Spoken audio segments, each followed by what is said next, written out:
پیارے نبی رسول ہاشمی صلی اللہ علیہ وآلہ وسلم نے فرمایا، روز قیامت سب سے زیادہ حسرت اس کو ہوگی جسے دنیا میں علم دین سیکھنے کا موقع ملا مگر اس نے نہ سیکھا۔ آج موقع ہے، وقت ہے، سانسیں چل رہی ہیں، ہم قیامت کی حسرت سے بچنے کا سامان کریں، اور جب بھی علم دین سیکھنے کا موقع ملے ہم اس موقع کو ضائع نہ کریں۔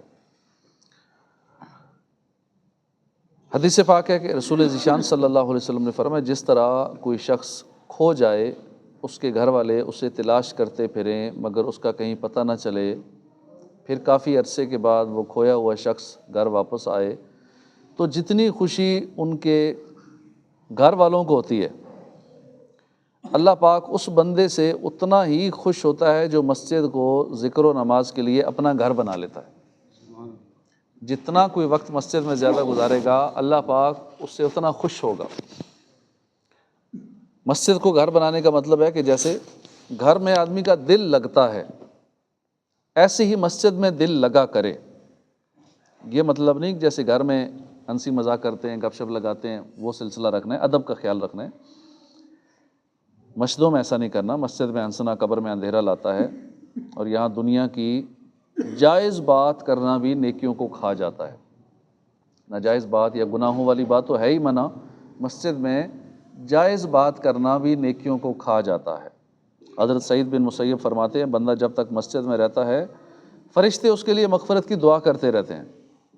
حضرت عطا بن ابو رباح رحمۃ اللہ علیہ نے 40 سال تک مسجد کو اپنا گھر بنائے رکھا، یعنی مسجد ہی میں رہے، بلا ضرورت مسجد سے نکلتے ہی نہیں تھے۔ حضرت مالک بن دینار رحمۃ اللہ علیہ کو مسجد سے ایسی محبت ہی فرمایا کرتے تھے، اگر طبعی حاجات نہ ہوتی تو میں مسجد سے کبھی باہر نہ نکلتا۔ حضرت ابو صادق رحمۃ اللہ علیہ فرماتے ہیں، مسجد میں بیٹھنا لازم پکڑ لو، کیونکہ مسجد میں بیٹھنا نبیوں کا طریقہ ہے۔ معلوم ہوا مسجد میں رہنا، زیادہ سے زیادہ وقت مسجد میں گزارنا نبیوں کا طریقہ ہے، ولیوں کا طریقہ ہے، نیک لوگوں کا طریقہ ہے۔ تو جب ہم درس و بیان کے لیے مسجد میں بیٹھتے ہیں تو یہ فضیلتیں حاصل ہوتی ہیں۔ جب مدنی قافلے میں سفر کرتے ہیں، اللہ کی راہ میں سفر کرتے ہیں تو مسجدوں میں زیادہ وقت گزارنے کا موقع نصیب ہوتا ہے۔ تو یہ ساری سعادتیں جو ہم نے سنی ہیں یہ اسی صورت میں نصیب ہوں گی جب ہم مسجد میں زیادہ وقت گزاریں گے۔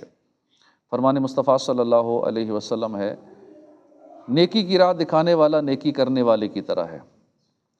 مفتی احمد یار خان نعیمی رحمۃ اللہ علیہ فرماتے ہیں، نیکی کرنے والا، کرانے والا، بتانے والا، مشورہ دینے والا سب ثواب کے مستحق ہیں۔